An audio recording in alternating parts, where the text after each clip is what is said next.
My name is Gladiator.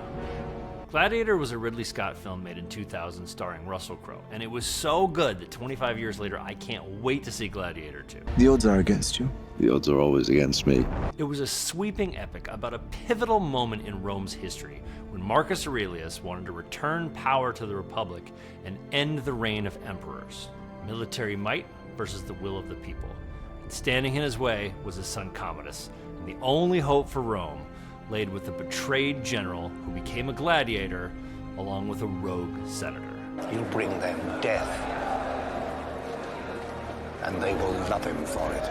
No, I'm just kidding. This movie's about a guy getting revenge for the death of his wife and his kid. Because every movie, even epics, tell a super simple story. Father to a murdered son, husband to a murdered wife, and I will have my vengeance. And that is the one thing you can learn about screenwriting from the movie Gladiator.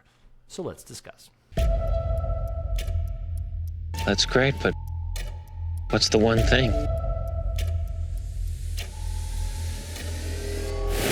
I'm Jeffrey Jones. You have a great name. And I'm a filmmaker as well as a screenwriting professor.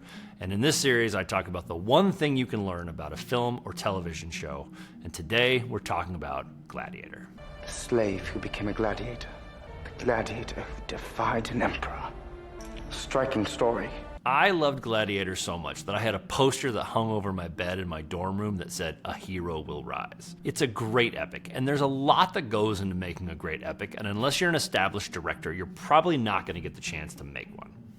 Sorry about that. As for writing one, no one can stop you. But there's a lot of research that goes into world building to make your world believable and rich and vibrant. Anything like Harry Potter to Star Wars to John Wick all took more time to develop the unseen details than you'd usually spend on a whole film. That can be a virtue when it drives us to excel. And with a period piece, it's even harder because you want to do justice to the time period, and so there's a lot of research you need to do to add to the authenticity. And while all that research is cool and adds to the enjoyment of a film, it means absolutely nothing unless you're telling a super simple human story. And Gladiator nails that. A complex world, but a simple story. A man's wife and kid are murdered, and he fights like hell to get revenge. That's the whole story. The rest is fluff. And don't get me wrong, it's really good fluff. We should care about a dictator versus the rule of the people. I mean, we should really care about that. But I bet if you ask 10 people on the street, if they even remember the word Republic, Republic, Republic. Well, why not? Rome was founded as a republic. Yes. I bet 1 in 10 would say yes. So why don't we care about that? Why isn't it enough to save the republic, or the city, or even the world? In movies, people are constantly saving the world. The United States government just asked us to save the world. Save the world. Save the world. Save the world. Save the world again. Let's go save the world, man! Woo! Because when we watch a movie, we don't care about the world, or the universe, or whether Rome is ruled by the people or this guy. What we really care about is him, our hero. And because we care about him, we care about what he cares about, his wife and son. And in each of those examples I showed you where someone wanted to save the world, they actually really only care about one person too. Nobody believed me, but I knew you'd come back. Because stories, no matter how epic, are personal. And the more obvious and personal it is, the better the story. So here's the story of Gladiator, and I'll show you how simple it is. We have a hardworking man who just wants to get home to his wife. How can I reward Rome's greatest general? Let me go home. He's betrayed and left for dead, rushes home to his family, who have been killed, so cool, off to join him. But he's saved. Damn you, Jaimin Hansu. Not in my house. And now that he's saved, he wants revenge. I too want to stand in front of the Emperor. He's forced to become a gladiator, where he kindly checks in with your level of entertainment. Are you not entertained? And discovers his path to revenge is by becoming the greatest gladiator. Win the crowd, and you'll win your freedom. Super simple want, very clear path. He overcomes insane odds, gets his revenge, and, wait for it, is reunited with his wife and son. The thing he wanted from the beginning. In every scene, and this is the important part, we never forget what he wants, because it's super simple. Home. Wife, the son, the harvest. My wife and my son are already waiting for me. My son was innocent. You take life when you have to, as I do. I have only one more life to take. And that's why we feel it. because we see him feel it. I like you, Spaniard. I shall cheer for you.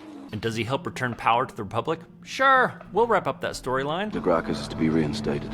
There was a dream that was Rome. These are the wishes of Marcus Aurelius. The storyline that makes hundreds of thousands of people's lives better, that we don't care about. To save the world is not nonsense. So their question is, if the Republic doesn't matter, then why do all that world building?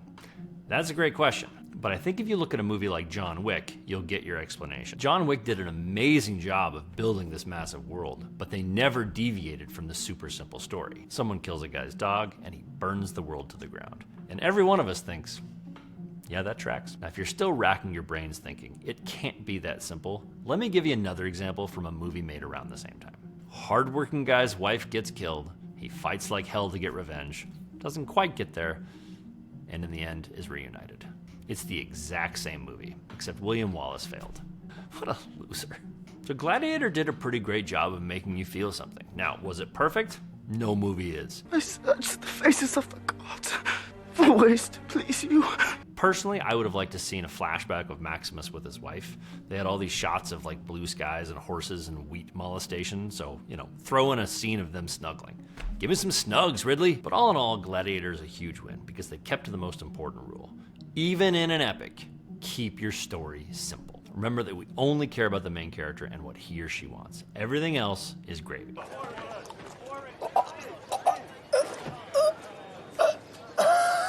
And if you still think that saving millions of people somehow makes your film more dramatic and more interesting, I'll just remind you that one time a really great writer got you really invested in finding a clownfish. There. It's okay, Daddy's here. Daddy's got you. Thanks for watching. Subscribe. Do all the things. Can speak 7 languages. Good. Tomorrow you can scream in 7 languages.